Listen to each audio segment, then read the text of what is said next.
Next up on the all-new Rick and Rick. Hut, hut, hike! Super Bowl 2021 is here. That's right, it's the advertising world's biggest day of the year. And we've got all the brand marketing touchdowns, blitzes, and incomplete passes. Plus all the field goals, fumbles, and WTFs. From a Super Bowl unlike any that has ever come before. And it all starts right here, right now. On the Season 4 premiere of the one show where everybody's ready for Rickoff. And everybody rules the world. You heard that right, folks. Welcome to the Season 4 premiere of Rick and Rick Rule the World, which, unlike our first 3 seasons, is making its debut on advertising's biggest day of the year, Super Bowl Sunday, which means we want to extend a super special thanks for listening. I'm Rick Matheson, and I am joined, as always, by the Tom to my Brady, the Patrick to my Mahomes, the Tostitos to my 14-layer bean dip, rootin' tootin' Rick Wooten. How you doing, Rick? I'm doing great. Thank you for that great welcome. Well, happy Super Bowl and happy Season 4 premiere. You know, this is fantastic. I can't believe we're in Season 4. I mean, it's gone by so fast. It's shocking. I mean, listeners, longtime listeners will know that normally this is not the beginning of our season. It's been thrown off like everything else in everyone's life because of the pandemic. Normally we're October to October, but this year we are kicking off here on Super Bowl Sunday. It seems like an appropriate day to kick things off given the monumental nature of this day for the world of advertising. So it kind of makes it fun. That's right. This is the 55th Super Bowl, and given our global audience, Rick, I think we should probably clarify that by football, we do mean American football, not the much, much, much more popular sport, which is, of course, badminton. I mean soccer, which is known worldwide as football, which makes a hell of a lot more sense considering you play that with your feet. I don't know a good alternative for, rebranding football, Rick, but wouldn't it be fun to really mess with the rest of the world by changing the name of our version of football to soccer? That would be awesome. That would turn the whole world upside down, even more so than Inflategate. Totally. Now, as in years past, the AdBowl episode of Rick and Rick is going to be in the form of an epic game of Rick and Rick Loaded Questions, the Super Bowl edition. And Rick, are you ready for Rickoff? I'm ready. All right, question number 1. The price to run a 30-second spot during Super Bowl 2021 is A, equivalent to the amount of loose change in Warren Buffett's left pant pocket, B, $5.5 million, C, $5.6 million, or D, $5.9 million. Running a 30-second spot in this year's Super Bowl is going to cost you how much? Basically, it's the cost of a house here in California. It's $5.5 million. Actually, you are correct, probably on both counts. So yes, although it's probably also A, the amount of loose change in Warren Buffett's left pant pocket. I don't know. I'm thinking the cleaning between the seats in Warren Buffett's car could probably give you enough to buy the Buccaneers. I'm not sure, but I wouldn't doubt it. Anyway, yes, that $5.5 million for 30 seconds of airtime during this year's Super Bowl is in fact down from last year. I don't know if you remember this, but last year it was $5.6 million for that same amount of time. But $5.5 million is a hell of a lot more than the cost of a 30-second Super Bowl spot in 1967 when it cost $42,500. Wow.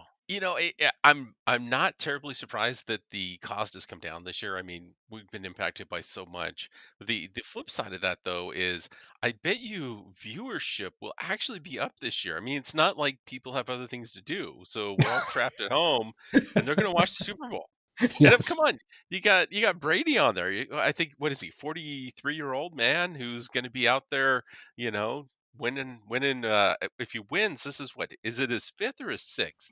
Some ungodly number. Yeah, I think this is his 6th. In fact, I saw a statistic that said that you have a bunch of these pro basketball players, and like I think Durant is one of them, and the chances of Durant landing a 3-pointer, and obviously he's very good at it, is less than Brady winning the Super Bowl. Oh, okay. But because Brady, like, basically, if he goes to the Super Bowl, more than 50% of the time, he's going to make it. Isn't that crazy? I'm not even sure it was on my radar that he had switched to the Buccaneers, but it seems like the last time I watched the Super Bowl, he was in it. So yeah, I think they keep thinking, oh, he's aged out, and the team will get him off the one team, then he'll go to another team and take him to the Super Bowl. So I don't know. It kind of makes me wonder, like, what does his new teammates think? It's like, okay, he comes on and then suddenly we're winning.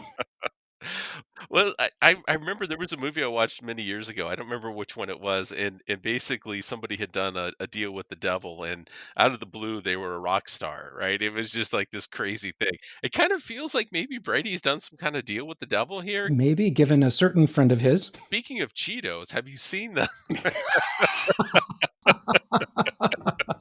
That's awesome. Okay, so question number 2. In one of its Super Bowl ads, Bud Light looks back over the past year and describes 2020 as A, all kinds of wonderful, B, year of the Clydesdale, C, a lemon, or D, a cranberry-infused hemorrhoid cream? Bud Light says 2020 was what? Yeah, I really want it to be the cranberry infused hemorrhoid cream, but it is not. It is lemons. In fact, this is actually one of my favorite commercials of the year. I Yeah, me love too. the lemons raining down, and people being pelted. There's a jogger who's kind of laughing at somebody who got hit, and of course then he gets hit in the face and falls into the garbage. I mean, It's it's great. It's great. It's from Whedon and Kennedy, New York. And yes, Bud Light describes 2020 as a lemon of a year and how the brand turned those lemons into Bud Light Seltzer Lemonade, which now I want to try. Some reason the lemonade, I don't know, made my mouth water. Yeah. Question number 3. Will Ferrell, Keenen, Thompson, and Awkwafina are irked that Norway is outranking the U.S. in A, its commitment to democracy, B, quality of life, worker protections, clean air, and the social safety net, C, electric scooters, D, electric toothbrushes, or E, electric automobiles? Will Ferrell, Keenen, Thompson, and Awkwafina are irked that Norway is outranking us in what? This is one of those commercials where I had this conflicted experience as watching it. The commercial, the answer to your question, is a GM ad for electric vehicles, and per capita, Norway was leading the way, and Will Ferrell saying, "Hey, that can't be. GM and we're gonna go like put America back on top with this." I forget what it was called, some kind of battery pack, and it was like, yeah, like you're funny. The flip side of that though is your product isn't like coming through. It was kind of a weird, like, did you have the same reaction? I got pulled into it, but you have to wonder what the objective of the spot was. And I think that's maybe what you're getting at, because it's why do I care and what are you pitching to me? And so, yeah, I kind of get your point. Okay, so question 4. One of the biggest trends this year was the number of blue chip brands that normally advertise during the Super Bowl announced that they would instead be giving that money that would otherwise go to airtime to good causes instead. Which of the following was not one of those brands? A, Planters, B, Budweiser, C, Kia, D, Pepsi, or E, Amazon Alexa? Which of these is not a brand that normally advertises in the Super Bowl, but is not sitting it out this year and giving the money to charitable causes instead? First of all, I didn't realize that there were that many brands. I knew for sure about Budweiser. I watched kind of the bit on that, and then read about it, and it's really impressive. They are taking the money and then donating it to help create awareness around the vaccine and the safety around it and stuff like that, which I thought was really cool. The one that I know for sure is not doing that is Amazon, because I've seen the Amazon commercial. So I'm going to go with Amazon. You are correct. Yes, Amazon Alexa does have a Super Bowl spot, and it's a good one, featuring Michael B. Jordan as kind of a digital Lothario to a user whose husband isn't very happy about his presence in his home. It's a great spot. I think the husband did okay until she said, "Alexa, turn down the lights." Yeah, turn that light on, turn that back on, turn that back on, Alexa. I thought it was great. But according to That's the right. Associated Press, for the first time in 4 decades, Budweiser will not run advertising for its flagship Budweiser brand. Other sub-brands are getting advertising, but not it. Perhaps thinking that an ad with guys screaming, "What's up?" might not go over well when the most appropriate question is, what isn't up?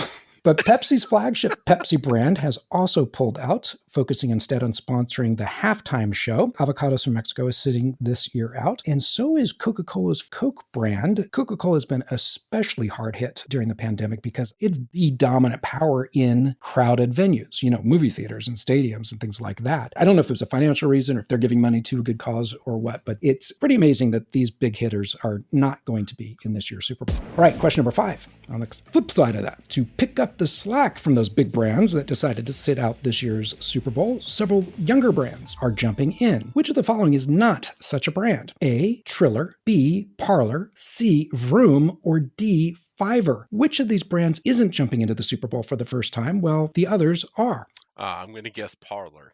You are correct. The social network known as Parler is not advertising in this year's Super Bowl, but as the AP reports, TikTok rival Triller, AutoSeller Vroom, and Marketplace Fiverr are going to be Super Bowl advertisers this year. So that's going to put some of them on the map, although we might point to last year's darling Quibi that ran a spot and did not live to see this year's Super Bowl. The one that did surprise me that was doing an ad was Robinhood. Yes. After all the drama that we've been through in the last month around, Yes. Robinhood and GameStop and short sellers and all that, I was really surprised to see them still go through with that ad. Yeah, I thought for sure they would pull it. It's only going to add to the controversy around GameStop. The spot is talking about democratizing investing to the little guy in the weeks since they kind of shut down the little guy for a bit. I don't know. I was a little surprised that they're going to go through with the ad buy. Maybe they have to. Yeah, and it could be. The ad is actually titled "We Are All Investors," and the Vulture had an article, and they were talking about some of the new ads, and of course they covered this one. And their snarky comment was, and again, this is from the Vulture, so this is a quote.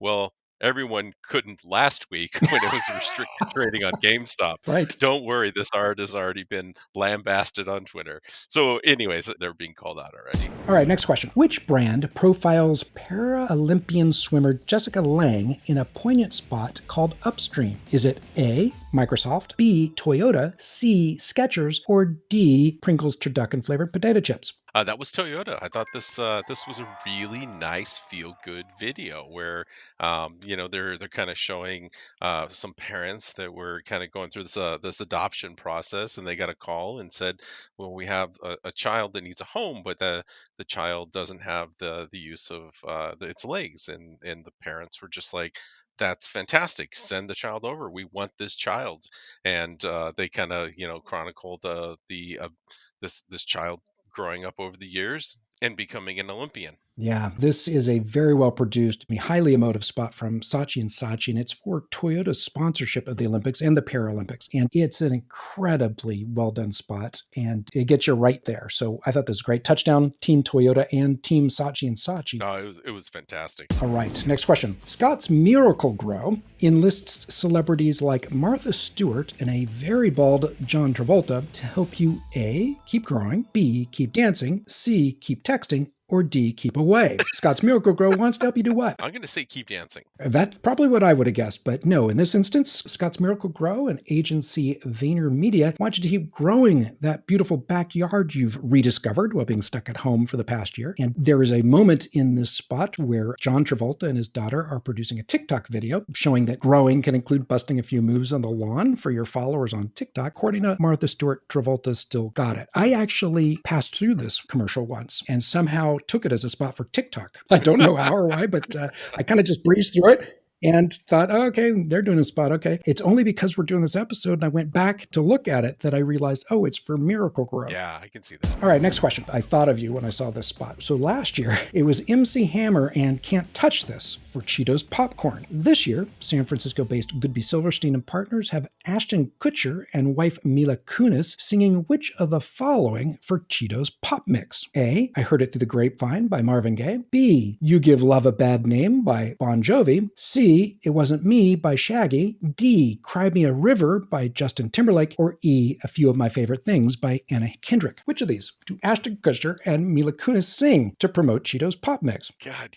I wish they would redo the commercial with a couple of those that you just mentioned. That would be fantastic. I think so too. But it wasn't me. That was the song. It wasn't me. You are It right. was it was it was pretty funny. This one actually made me laugh. I liked it once Shaggy was on camera singing, but I can go the rest of my life without ever needing to hear Ashton Kutcher and Mila Kunis attempt to ever sing anything again.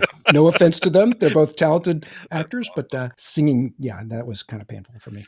And I like the payoff at the end where Mila says, "Oh, it wasn't me," and Ashton says, "Oh, okay," and then Shaggy's like, "That has never worked for me." Yes, that I love that. That was a perfect ending to the spot. All right, next question. Final question here. To the tune of the greatest American hero, Tide returns to the Super Bowl for the, I think, 5th year in a row. And this time out, it's about a boy, a laundry basket, and A, his Eminem hoodie, B, his Mark Zuckerberg hoodie, C, his Jason Alexander hoodie, or D, his John Travolta hoodie. What's this Tide commercial about this year? So here's the funny thing about this. I didn't recognize the name Jason Alexander, and I didn't recognize the face on the shirt the whole Oh, way through. oh, And I got to the end when Jason Alexander pulls up in the car and he's like, "Why do you have my face on your shirt?" And then I realized who it was. I laughed so hard when I realized how lame I was at that moment. It was Jason Alexander. I'm sure Jason Alexander would just be terrified to hear that you didn't even know who he was and who the face was connected to. I just wasn't connecting it. I just wasn't connecting it until he pulled up in the car and I'm like, "Oh, Seinfeld." And it was like, "Ah." Okay, that was our last question here, but let's look at the big picture here and things that struck us with this year's cache of Super Bowl spots. Did you have a favorite? There were a few that I liked. I did actually like the Amazon Sexy Alexa. I thought that was kind of fun. Yeah. I was I it actually took me two watches through before I actually got it. Just because I was expecting something different from them. So, anyways, I really enjoyed that one. Of course, I love the Cheetos one. A couple of them didn't work for me. Oh, and I really like the Bud Light with the lemonade. Yes. Those ones I thought were towards the top of my list. What about you? What worked? Yeah. So one I have not mentioned, I didn't mention in the questions that I liked quite a bit was Eminem's Super Bowl spot with Dan Levy. So it's people saying sorry for the things that they actually did on purpose. And this spot cracked me up quite a bit, especially at the point where it says, "I'm sorry for calling you Karen. My name is Karen. I'm sorry your name is Karen." I thought this was a really funny spot. That might be my favorite, if not the lemons. I really like the lemons as well. Yeah. Now, which ones didn't work for you this year? I didn't like Skechers to the max one that much. It was almost like they had a great idea there that somehow just didn't get translated. Yeah. One of the ones that did not work for me at all was the Doritos 3D with Matt McConaughey. I thought that was lame. I mean that one didn't work for me at all. I thought it was going somewhere else, and I kind of tuned it out after about halfway through. I just didn't get that one at all. Yeah. Isn't that sad when, a 30-second commercial loses your interest? Yeah. Like, it's not interesting enough that by the time you get to second 15, you're done. Yeah. Okay, well, I think that is going to wrap it up for this Super Bowl edition and our first new episode of season 4. So, congratulations, Rick. Please, everybody, keep yourself and each other safe and keep on coming back to the one show where everybody's name is Rick. And everybody rules the world.